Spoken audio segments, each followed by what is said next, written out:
And there's an empty chair.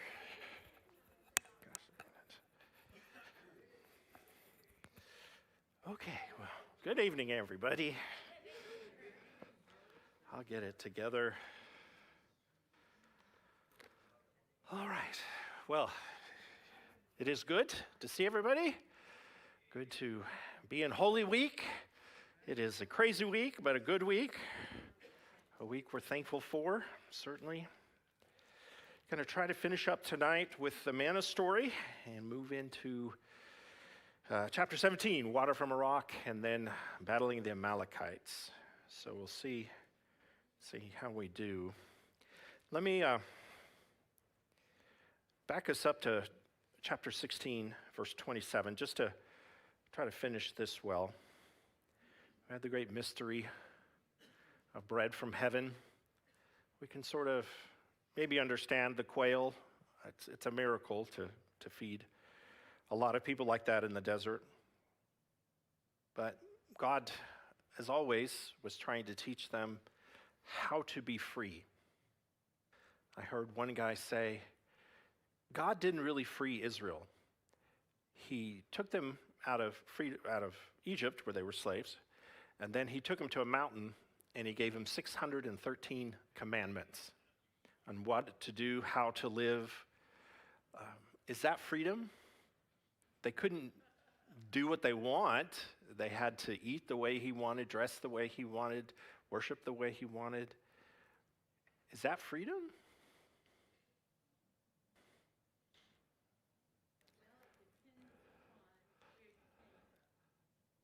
Yeah.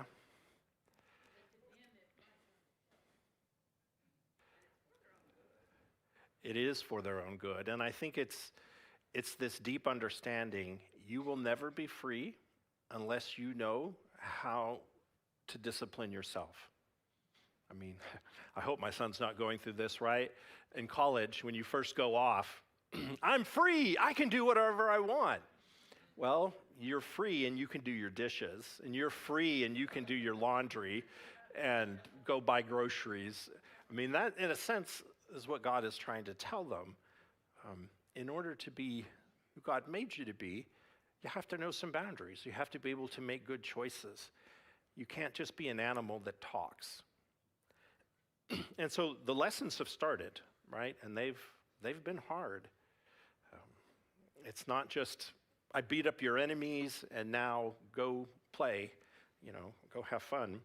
He's trying to teach them to have faith, to trust in him, to believe in their covenant and their relationship. And so a huge test in this was, of course, the bread, feeding them, bread from heaven, the manna, and the quail. And remember, on the sixth day, what did he tell them to do? Yeah. So that really was a faith-building exercise. And that's where we pick up at 27. Some of the people went out anyway on the seventh day, but they found no food. The Lord asked Moses, how long will these people refuse to obey my commands and instructions? And Moses said, probably a little bit longer.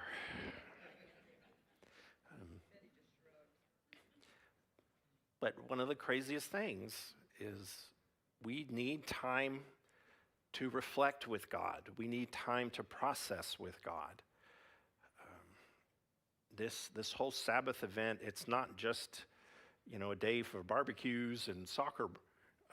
It's a time when you talk through with God everything that's happened the days before, so that you understand life. You understand the best you can what's happening. Obviously, no other God in the ancient world cared about people getting a day off. God didn't care about that. And so it seems very strange that this one does care about it. But he's given this instruction that this will mark them as different people, that you do rest on the seventh day, which would be Saturday. They must realize that the Sabbath is the Lord's gift to you. That is why he gives you a 2-day supply on the sixth day, so there will be enough for 2 days. On the Sabbath day, you must each stay in your place. Do not go out and pick up food on the seventh day." So the people did not gather any food on the seventh day. So even though there's no manna, people could still look for varmints and critters and other things to eat. And God's saying, even in the midst of this crisis, this refugee movement, wandering through the desert, learn to trust me. There will be enough. Sure, you have to work hard 6 days. And remember, he didn't make it ultimately easy for them. It wasn't fresh loaves falling in their lap, right? They had to gather it, they had to grind it, they had to make it. So he wants us to work, and he wants us to work hard. But he also wants us to rest, and rest hard, and reflect, and understand. The Israelites called the food manna. It was like white coriander seed, and it tasted like honey wafers. So let me deal with that last part. We still have coriander in our yeah. Exactly. No, it doesn't. They said it just looks like it, which, yeah, it looks like white coriander seed, but it tastes like honey wafers. So, yeah, there's coriander seeds. Although I didn't realize they're that big. But, a couple of theories that are out there. We were just talking about one. There's obviously little vegetation at all out there, and this is a miracle. I don't want to cast any shadow over that.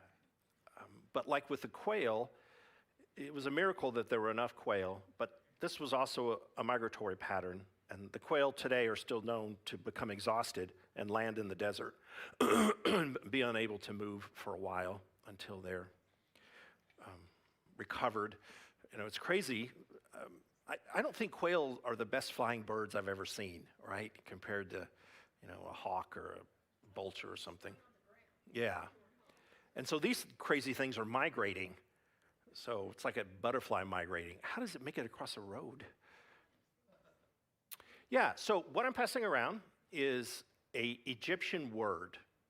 Now, it looks like a statue to us, but when they write the word prayer, that's it.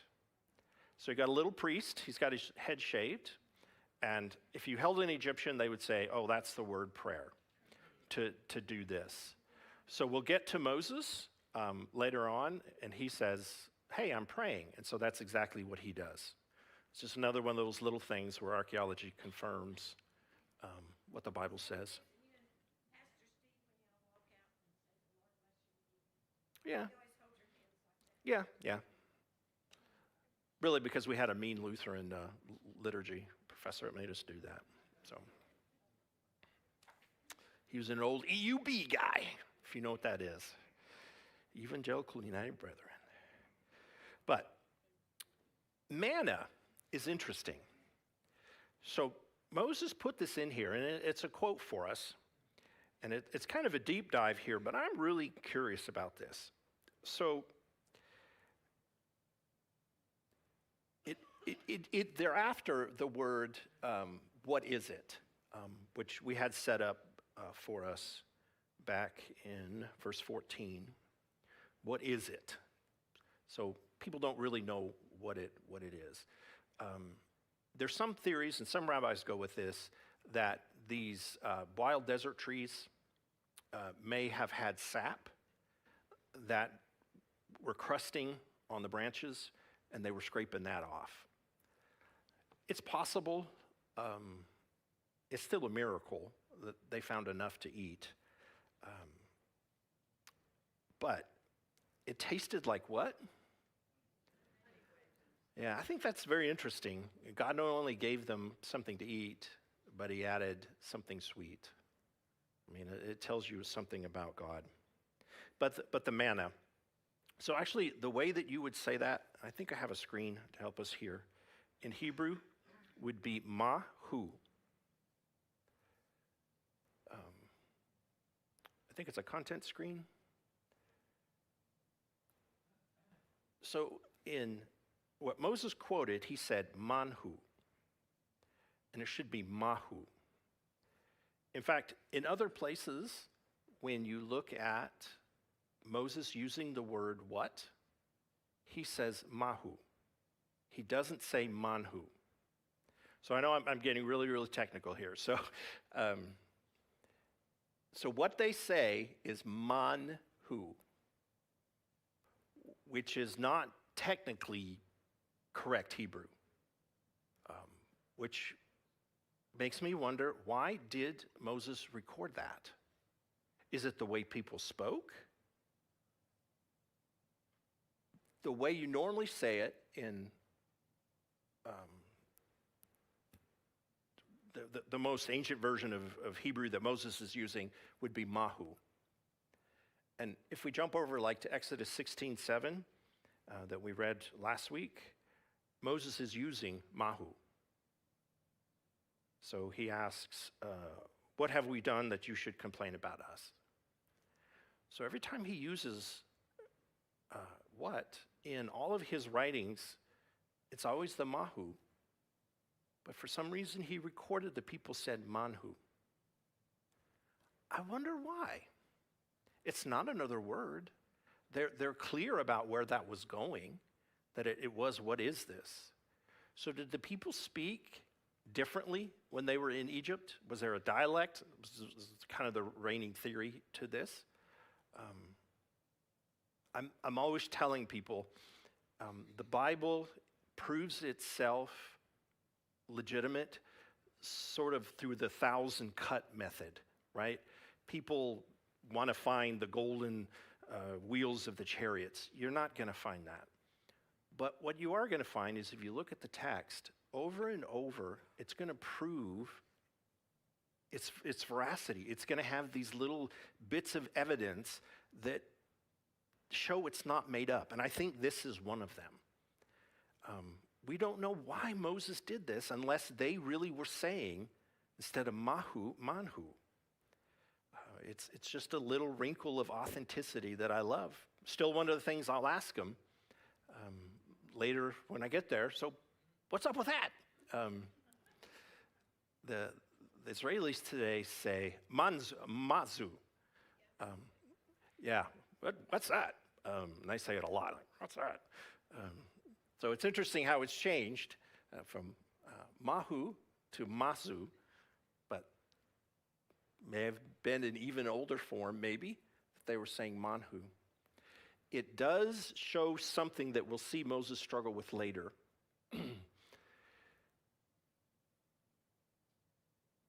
What kind of Hebrew do you think Moses speaks?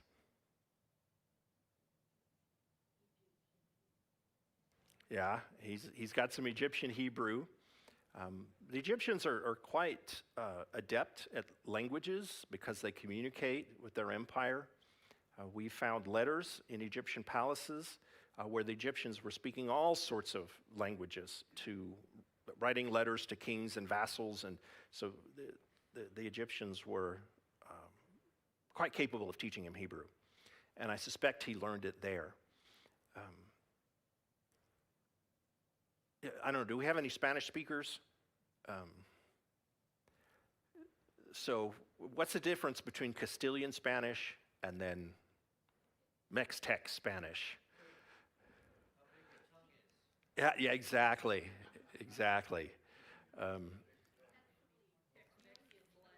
Tex-Mex is big old slang.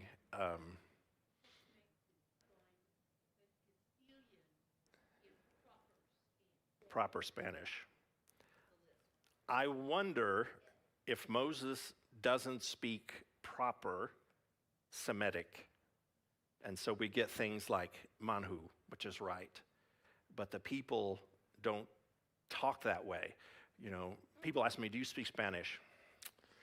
Yes, I do. But I'm embarrassed to speak it because what I learned, like in El Paso, automobile is a car, right? So in El Paso, they call it a carro.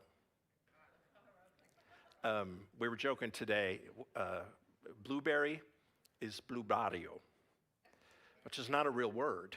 It's saying blueberry in Spanish, bluebarrio. Um, the other terrible, I mean, I go all night, but a classic El Paso word is perritos.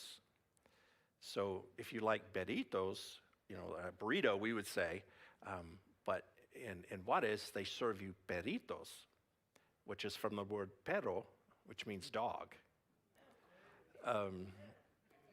And again, you say that to someone from Spain, they're like, what are you talking about? So again, I think we just see the reality here. Something is going on with the language. Moses is kind of out of step with the people, even his brother and sister. And that's got to be the way he was trained and educated. His native tongue is not Hebrew, although he certainly is, I think, Shakespeare level in his ability to understand language and make connections. But it may not necessarily be as easily as the people are speaking, which we'll get into some of the revolts. So anyway, one of the mysteries of the Bible, I don't know why they put an N in there, a noon, but manna. Then the Lord said to Moses, this is what the Lord has commanded. Fill a 2-quart container, which is a daily supply, with manna to preserve it for your descendants. Then later generations will be able to see the food I gave you in the wilderness when I set you free from Egypt. Moses said to Aaron, get a jar and fill it with 2 quarts of manna. Then put it in a sacred place before the Lord to preserve it for all future generations. Aaron did this just as the Lord had commanded Moses. Now, that verse seems to indicate that it is for all future generations. Will we find it? That would be an interesting archaeological discovery. I'd love for the archaeologist to open and say, what is it? You got it in one. Yeah. Yeah. But I also love this repeated pattern that God does. He builds in things. So when the next generation asks, why do we do this? What is all this? What happened to you? You have sort of built-in tools like I'm passing around. So you look at it and say, okay, I get it. It's not blind faith. It is faith for sure, but he does leave us some breadcrumbs. Aaron did just as the Lord had commanded Moses. He eventually placed it in the Ark of the Covenant in front of the stone tablets inscribed with the terms of the covenant. And that's sort of a beautiful act. The stone tablets will mark the marriage, the agreement between Israel and God. The Ark, and we'll talk a lot about the Ark in coming chapters, is the throne of God in essence. It's the place where he meets people based on this covenant. And this manna is like a love letter that you keep, that your spouse wrote you when you were dating. I mean, this little act of feeding us in the wilderness, and it tasted like honey. So the people of Israel ate manna for 40 years. It gets old, but we're spoiled. I try to raise my son right, but he doesn't like leftovers. And I'm thinking, you're in college, kid. That's like leftover time, right? I used to cook once a month, and that was a lot, right? And you just keep eating over and over. Our diets are varied and stuff. Ancient people ate the same thing over and over, but he still feeds them, even though they're not exactly listening. But he will feed them for 40 years until they arrive in the land where they would settle. They ate manna until they came to the borders of the land of Canaan. The container used to measure the manna was an omer, which was 1/10 of an ephah. It held 2 quarts. So they're having to explain this. Later generations, the weight measurements are not the same that they use in Canaan later on. And that's coming out of an Egyptian system into what they'll do in Canaan. Egypt is naturally irrigated, and so what you bring out of a field is completely different than a dry land field that you bring out of Israel. Dry land farming versus irrigation, completely different. This Omer stuff is important for us, though, because God will set a festival where you count how much you have in your harvest. Do you guys know what that festival is called? The counting of the Omer, counting your harvest? It's Pentecost. Yeah, that's part of what you do 50 days after Passover. So all these little breadcrumbs laid out for us that will come to fruition. But we go to chapter 17, and we discover we're already there. We've already arrived at Mount Sinai. It's not that far. Now, they've been traveling for over a month, so it's been hard, but the original path didn't take that long. At the Lord's command, the whole community of Israel left the wilderness of Zin and moved from place to place. Eventually, they camped at Rephidim, but there was no water there for the people to drink. Now, does anybody else have a little different read on that in translation?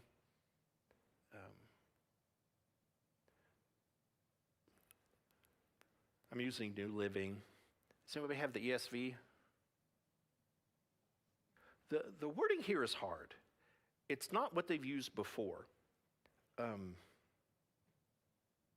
There seems to be water there, but they can't drink it. So either it's a place where the water has gone bad, or somebody is keeping them from the water, which may be the case, given what's going to happen in short order, or there's been a drought or something. They seem to have stopped at this, we would call it oasis, wadi, arroyo, what do we call it, a wash around here.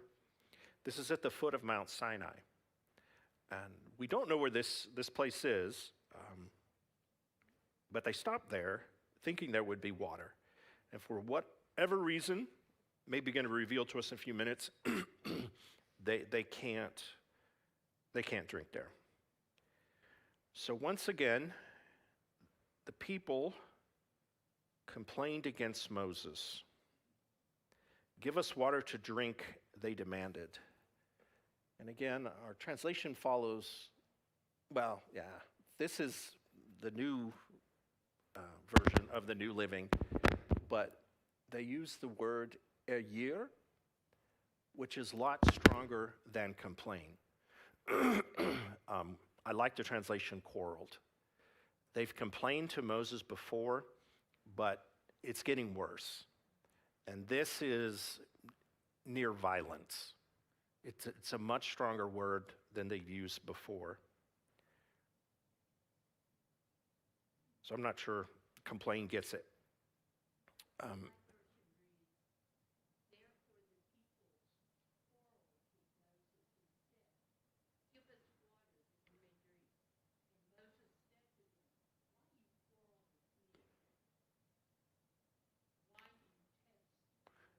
Yeah. Quarrel is not a word we use a lot, but it's more than complain, isn't it?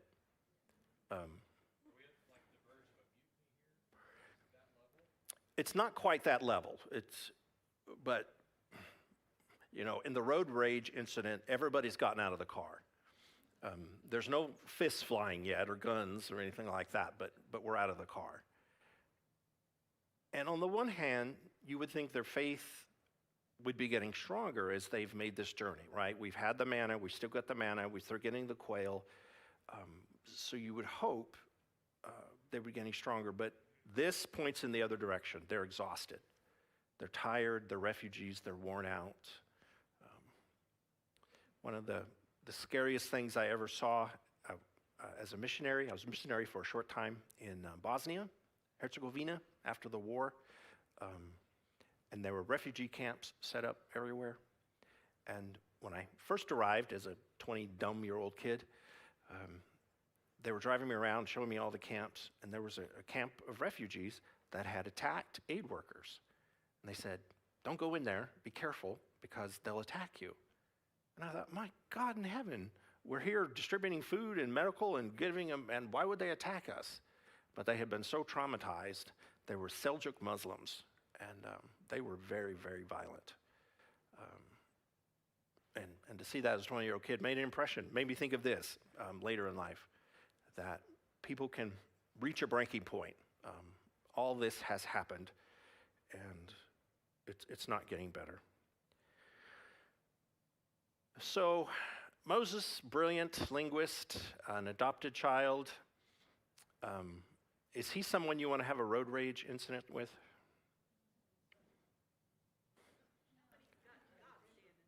Not when he's got the backup that he does, but just Moses' personality. Is he a real, easygoing guy? Nope. He does. Look into my eyes. The last Egyptian that quarreled with me quarrels no more, right? Moses' response, and again, this is kind of, I don't like this in the translation. Mine says quiet, which he does say, mock, shut up. It's very strong. He's not saying, oh, children of God, please, tender your hearts. Saying, what? Get off of my beep. So it's hot. There's no water. Everybody's at each other's throat. Quiet, Moses replied. Why are you complaining? Why are you quarreling against me? And why are you testing the Lord? But tormented by thirst, they continued to argue with Moses. Why did you bring us out of Egypt? Are you trying to kill us, our children and our livestock with thirst? Which starts to beg lots of questions here, right? We know God has been testing them. We know God has been providing for them. If God wants to show that he's a different kind of God, why doesn't he just give them everything they want? I mean, he seems to forget they have to drink every couple of days. Is this hard for you, God? You made us. We need water. Why do we have to keep coming back to you to remind you we need water? So is this bad planning on God's part? Are they unreasonable to complain when they're thirsty? It's a little more complicated than sometimes we read it. It's not, you just have to have faith. Well, if I haven't had a drink in 3 days, I'm probably running out of faith. Does he really push us to that red line and say, trust me, it's not here yet, but it will be here? What's going on? This is what Moses is pushing us to ask. Food's still coming.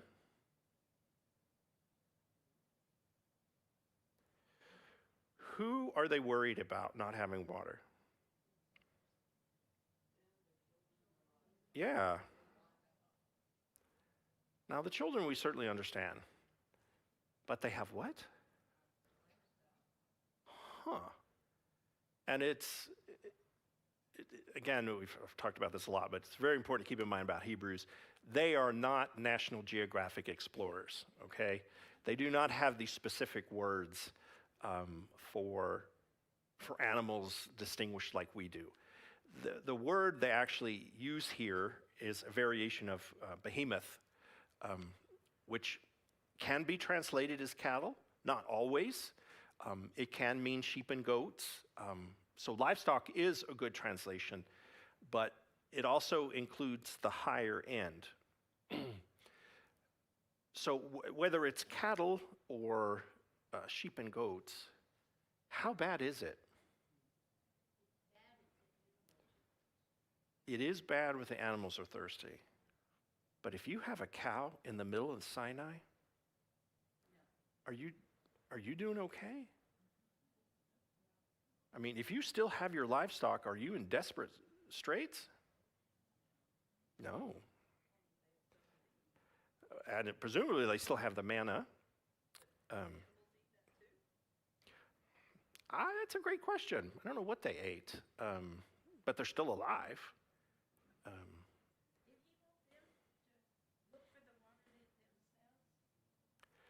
that's a good question. Um, I think that's part of it, and I think part of it is he wanted him to look at what you really have.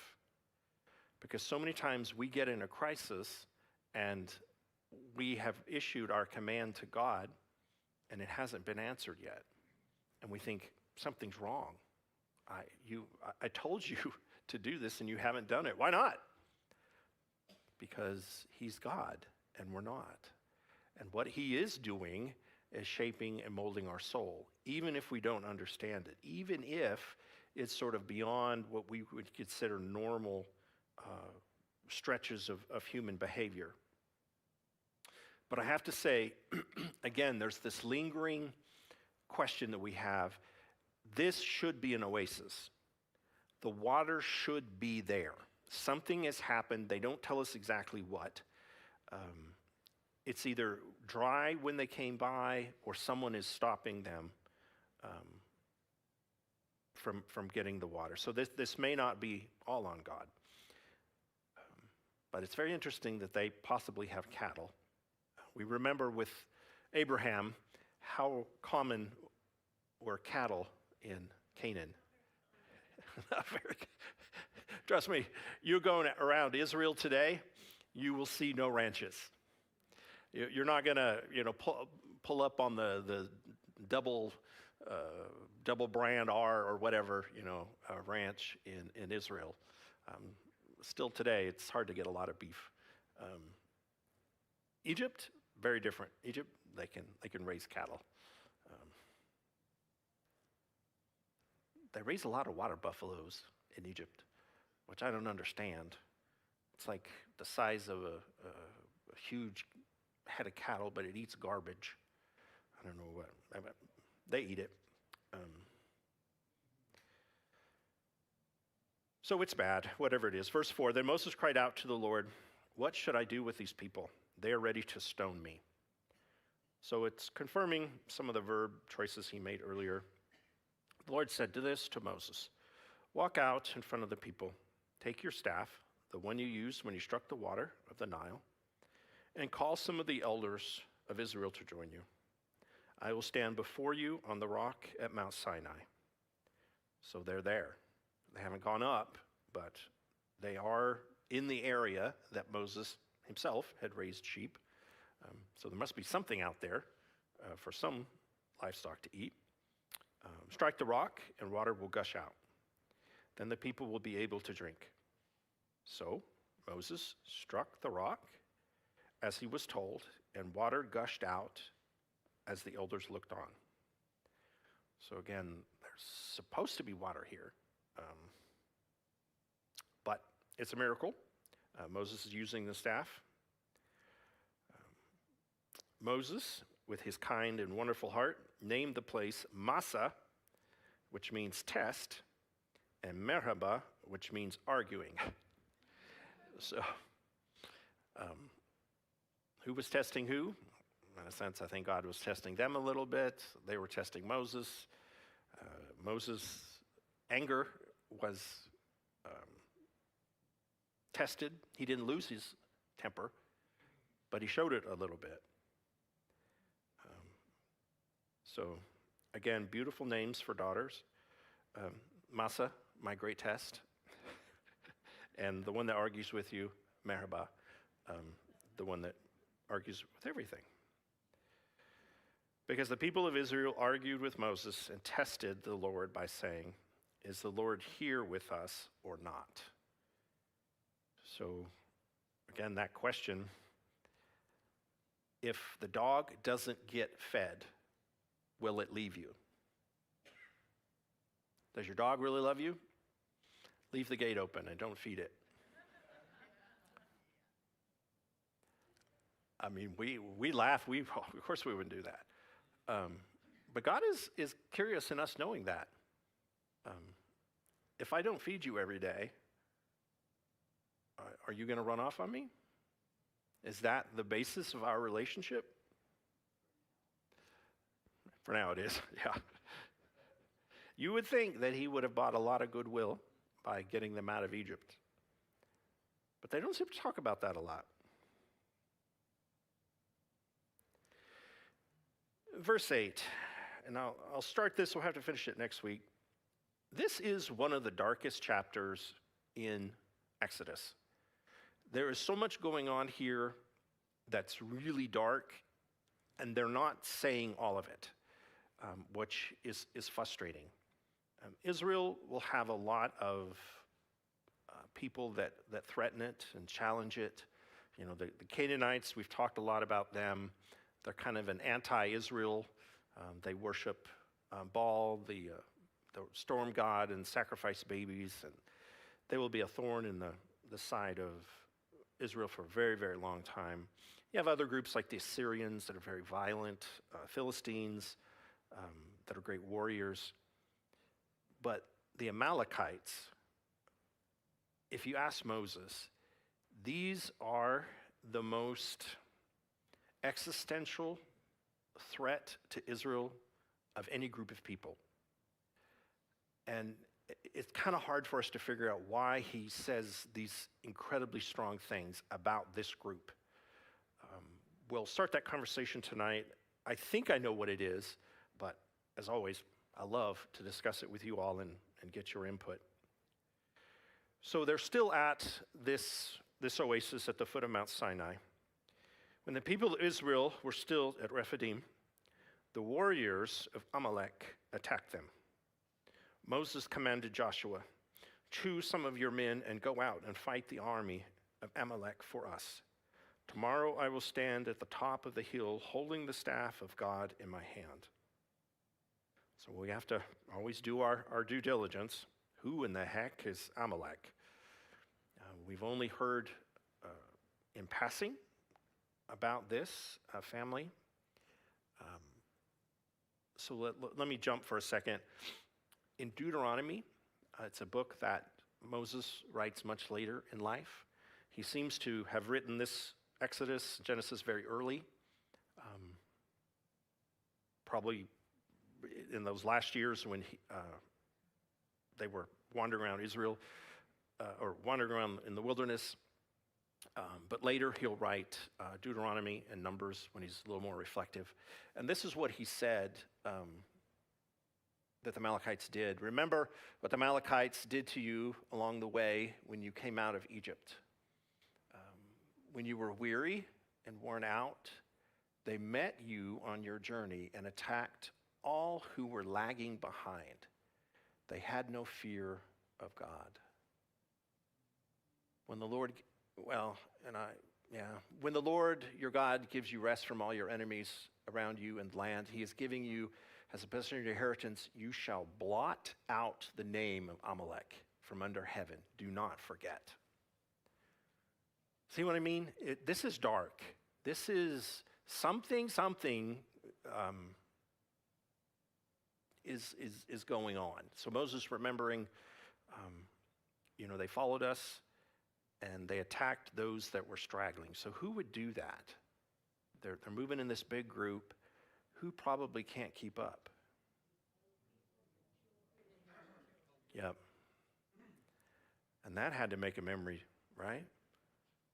"I just saw Grandma. Where was she?" "Well, she couldn't keep up. She got tired this morning." And then we go to look for her. And these Amalekites are what we call them today. They're nomads, very hard archaeologically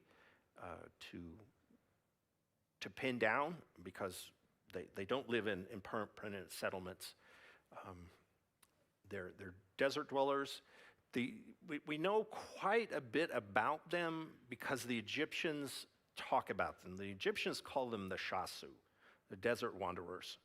And the Egyptians hate them too. The Egyptians say they're very, very violent, and they're a threat to caravans, to any kind of group that's not heavily fortified. They will attack them.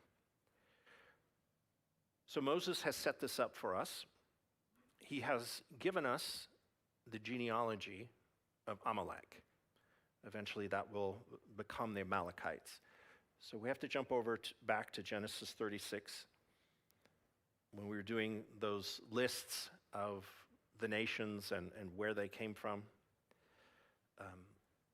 The first thing I think that really stands out and why they keep saying, instead of Amalekites, they keep using the proper name, Amalek. This is not a Semitic name. This is not, remember the Canaanites are kind of the same people. They are the same people as the Hebrews. Speak same language, same ethnicity, same people. With a name like Amalek, they're not. We're not 100% sure where they came from, but they're not Egyptian. They're not Canaanite. They're not Hebrew. But they are related to Esau. So remember, there's two brothers, right? Jacob and Esau. Jacob becomes Israel, right? And he is the founder of the 12 tribes and all the descendants we're dealing with. What was his older brother Esau like?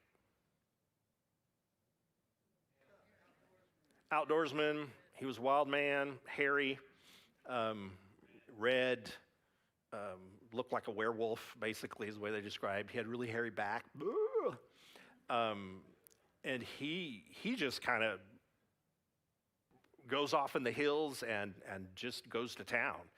He sort of continues the life, the wandering nomadic life that Abraham and those descendants had. One of Esau's sons marries a foreign girl, and they have a child that is named Amalek. The rabbis say, and they're not always right, the rabbis. Sometimes they have great insight, but they say this mysterious woman that Esau's son marries, that she is a Horite.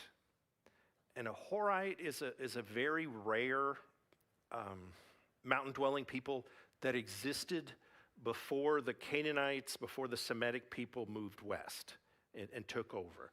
So this would have been somebody in the land before Abraham and everybody came over. But what happened is that when Edom, or Esau, starts building up his tribes, his family, they're still wandering, but they're forcing out other people. They're taking their wandering land. Esau's son seems to marry one of these women. And then they get pushed out of Canaan and end up in the Negev, which is like being forced to move from Kansas to the deserts of Mexico.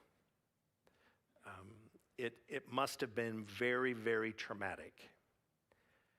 That's the best that we can sort of do, patching the history together. There's lots of questions, trying to figure out who these people were. So technically, on Esau's side, they're Hebrews. But they're also sort of connected to these super original inhabitants, and they themselves have been displaced. And there's one final connection: Ishmael. Isn't that interesting? Who is Ishmael? One of Abraham's sons. So we're even backing up further. And do you all get the Ishmael reference? Who does he ultimately produce? Arabs. This is one of the first mentions, and they're not totally Arabs, but they are connected in this tribal confederation. Let me show you an archaeologist that's trying to walk the way through it. The Amalekites are a great mystery for archaeologists and historians. Like I say, we know about the Shasu, and we know they're similar, but why they ended up in Sinai is a big question. So anyway, this will help us. The Bible usually depicts the Amalekites as one that's of where the they're nomadic living. tribes inhabiting the harsh, arid region of the Negev desert to the south of the Judahite hill country. The spies of Moses in Numbers 13 report that Amalek lives in the land of the Negeb, the Hittites, the Jebusites, and the Amorites live in the hill country, and the Canaanites live by the sea and along the Jordan. 1 Samuel describes the Amalekites as ranging from Havilah as far as Shur, which is east of Egypt. Although these locations are not known with certainty, they seem to indicate the desert of northwest Arabia and the Sinai Peninsula. Notably, this very same region is associated with the Ishmaelites in Genesis 25:18. The book of Judges links the Amalekites with the Midianites, and, by implication, the Ishmaelites as well. The Edomite genealogy in Genesis, meanwhile, depicts the Amalekites as an Edomite clan by making Amalek a grandson of Esau. The overall picture implies that the Amalekites were Arab nomads.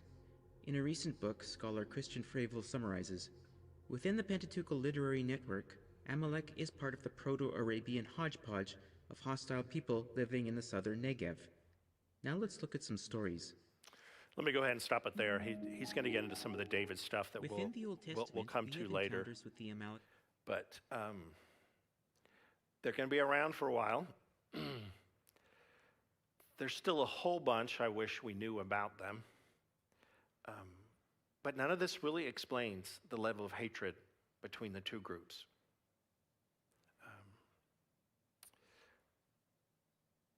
Amalek is still used in Israel today.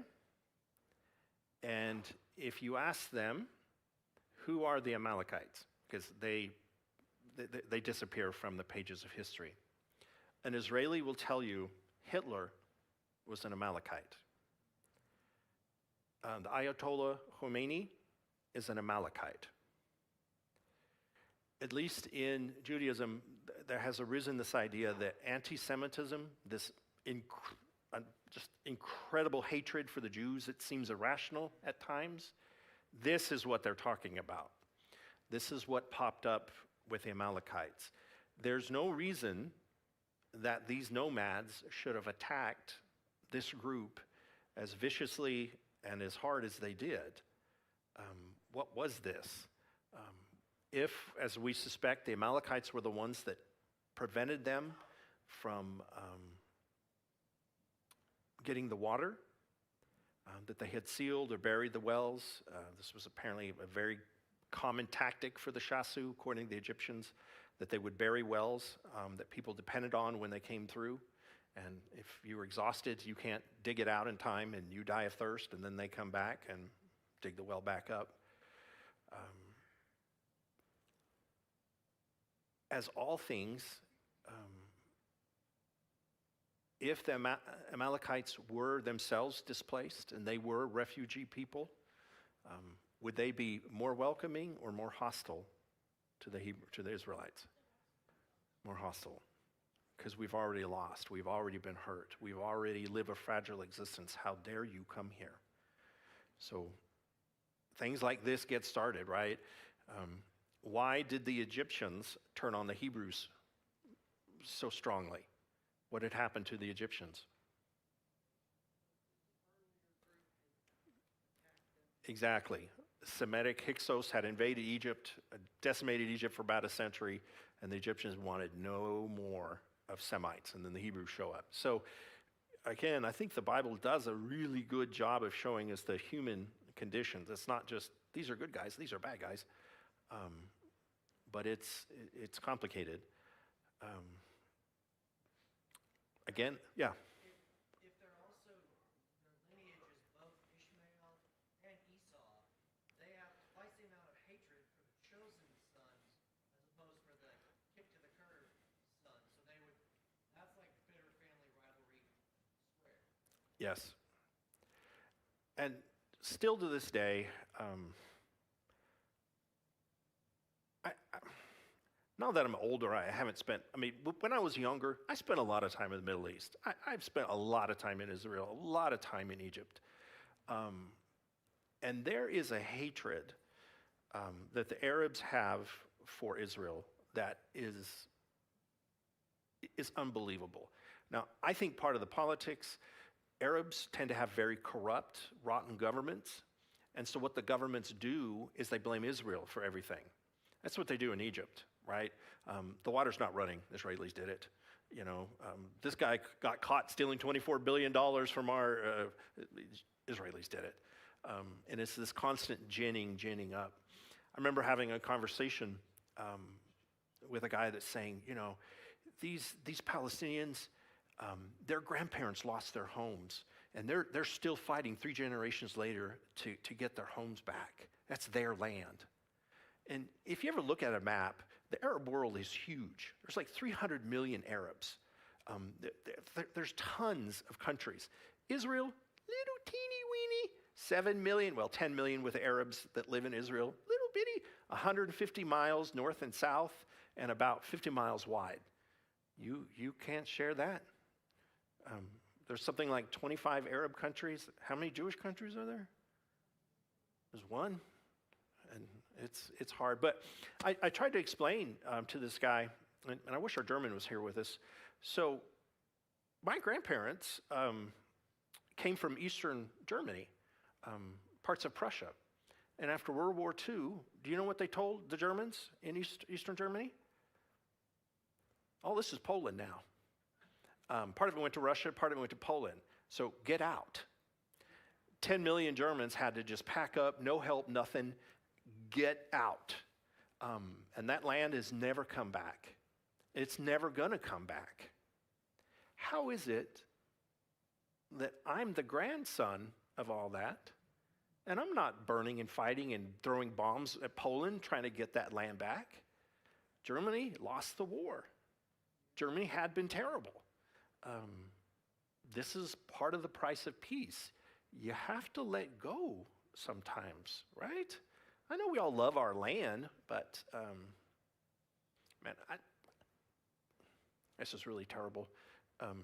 I learned a lot of really funny Polish jokes from my grandfather when he was growing up in Eastern Germany. They had farms and stuff, and they had a lot of Polish people that worked on the farms and stuff, and he would just tell me the funniest things. And then when you get older, you're like, Grandpa, you can't tell those stories. You cannot. But the Arabs can't give it up. Israel didn't take a lot of land. Israel took a little land. And sorry to get off on all this, but originally Jordan and Palestine were the same country. So Israel took a little sliver along the coast. Again, it's 150 miles. We're not talking, Texas.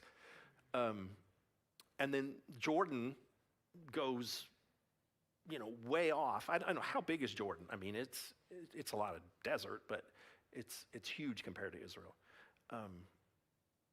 So Israel probably got about 30% of the land. And still, we have to fight about it. We have to go. And to me, it resonates. I see why the Israelis say, this is Amalek. This is the Arab hatred. This is one wounded group fighting another wounded group. But let me stop. Questions? It's not a politics. Yes. Sure.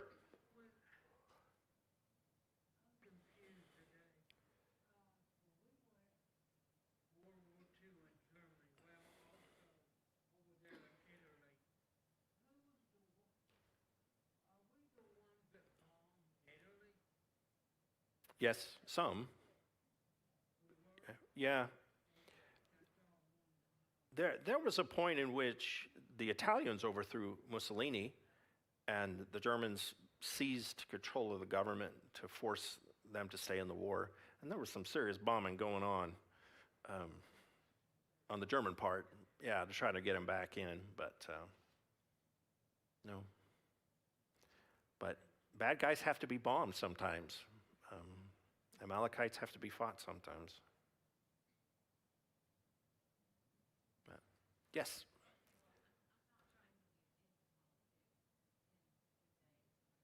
Sure.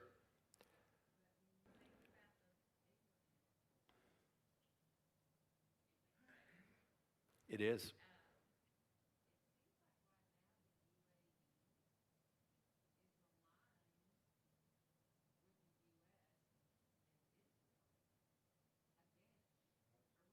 Yeah. Yeah.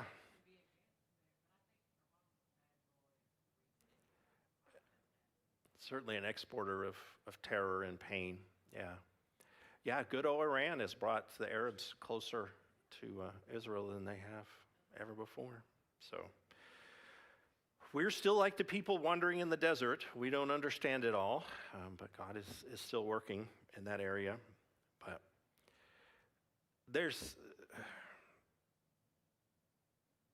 I've seen it from both sides. I mean, Egyptians still love their newspapers. So in Cairo, it's a big deal to read the newspapers. And I really wish they would publish them in English, because you would be horrified to read what is considered mainstream media report from Arab sources about Israel. I mean, it's crazy conspiracy nut stuff. And it's from all the major papers in Egypt. So I see that, and I'll keep my mouth shut. And then you go to Israel, and yes, there are some Israelis that really don't like Arabs. But do you know where the highest per capita income for an Arab is in the Middle East? It's in Israel. It's not Saudi Arabia, which you would think. It's in Israel. The head of the Egyptian, or the head of the Israeli Supreme Court right now is an Arab. They had a trial several years ago where a prime minister was put in prison because he was embezzling money, and the judge who sentenced him was an Arab. Arabs live much better in Israel than they do in other Arab countries. And it's something we don't talk about a lot. So there is hope. The Palestinian Christians that I brought, I did that because Israelis asked me to help the people in Bethlehem. It should say a lot. Israel is not perfect, but it's very much like the United States, that it's trying, and it has good people that live in a very bad neighborhood.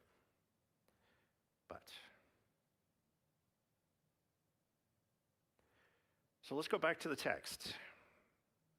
This group now has been discovered. They are definitely attacking the weak parts of the group.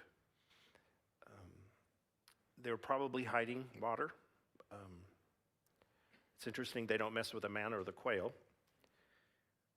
So Joshua comes up. Who's Joshua?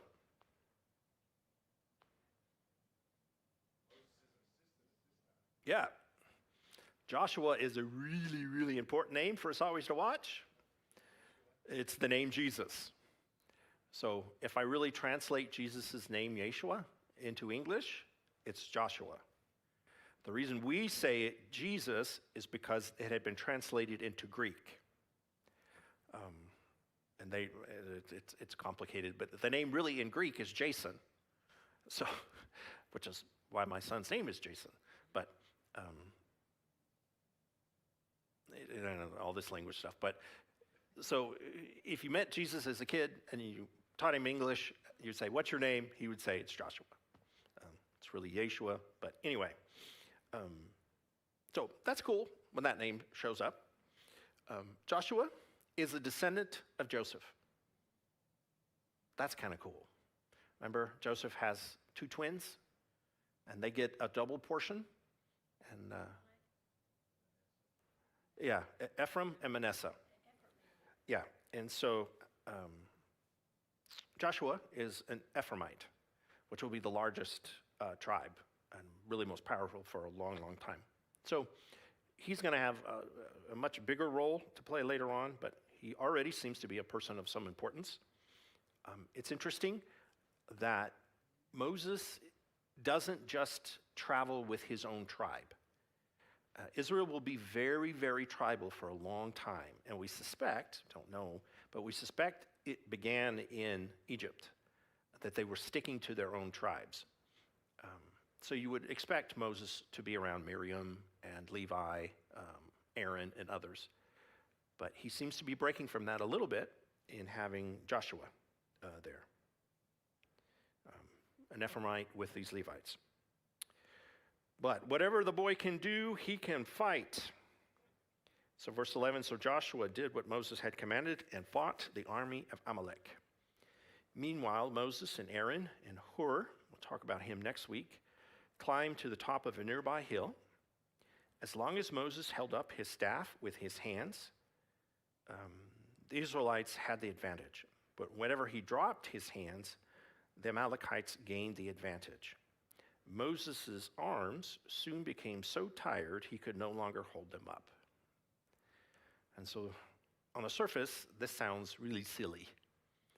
So when Moses lifts the staff, dun dun dun, victory, and then he puts it down, no victory. Do you think he's like, do do do do do do? He's just like, oh, gotcha. In context, I think it has a little more meaning. And that's that little statue I was passing around to you. So Moses doing this with his staff would have been how he learned to pray. This is the Egyptian word, prayer, dua. And so what they're really saying, as long as Moses prays, they have victory. Moses is being taught.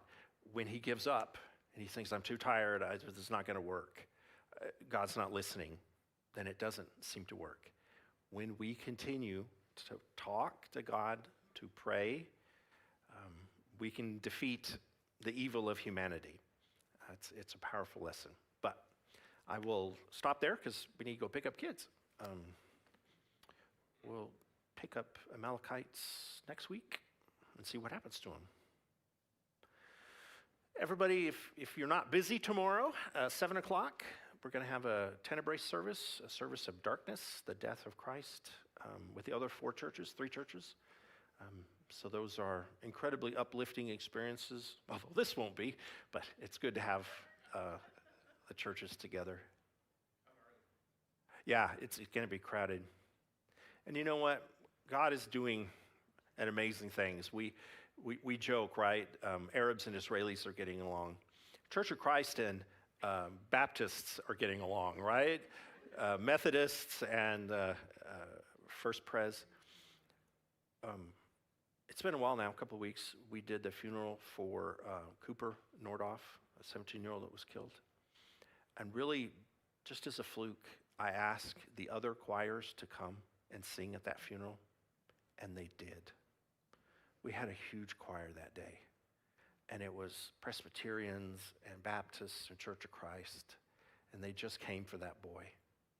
My gosh, that was one of my finest moments in ministry to see that, and to know our church is part of that. It's awesome. Are there differences? Sure. But do they matter at the end of the day? No. So please come if you can, support us and support them. And man, it's almost like we're the real church, acting good together. You know, Abraham kids couldn't get along, so can Christ's denominations get along? So we're trying, we're learning, but let's pray.